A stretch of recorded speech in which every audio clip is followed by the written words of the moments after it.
I mean, when I started writing on the history of YIVO and I was looking for people to interview who really remembered the pre-war YIVO, I thought, what a terrible shame it is that so many people are gone, you know, that there are so many people who I just missed interviewing and so forth. And I thought, you know, it's such a shame that people haven't done this earlier. But then as I went on longer, I think I came to the realization that maybe nobody could have written the history earlier because it was so personal, and you know, people were so involved in different political movements in the Bund, and you know, there was so much, people were so personally invested that you know, I think earlier it would have been really difficult to write it because people didn't have that kind of distance, you know, that it was something they were so personally invested in. So I guess in the same way, you know, like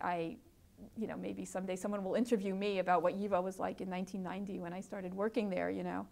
But I don't think I could write that history because it is, you know, it's so personal for me. You know.